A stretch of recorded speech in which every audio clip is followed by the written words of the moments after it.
Accountability Counsel amplifies the voices of communities around the world to protect their human rights and environment, all aimed at making sure that communities are heard by international level decision makers, where big international projects like dams, mines, and pipelines can cause harm. And we also help decision makers bridge that big divide between where decisions are made and the communities they impact. Accountability Counsel's Communities program works at the direct request and only at the direct request of affected communities who've been harmed by international financial flows. And the way we do that work is to first understand the needs of the community as they express their human rights or environmental goal. And our work in that program is to help them achieve that goal through support with the complaint process to one of the accountability offices established solely to receive community grievances about human rights or environmental abuses. Our policy advocacy program focuses on making sure that the accountability offices that we use, these offices established to receive grievances in international financial flows, are independent, fair, transparent, effective, accessible for the communities who really require them often as the only avenue for remedy and justice when they've been harmed.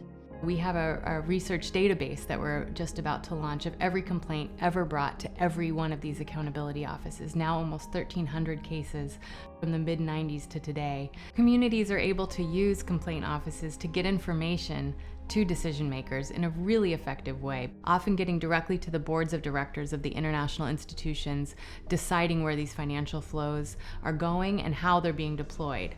These are communities where government repression, corporate violence, civic space is closing very dramatically. So elbowing out room for communities to be heard at the international level is critically important to developing civic infrastructure in local communities that funnels up to national resource.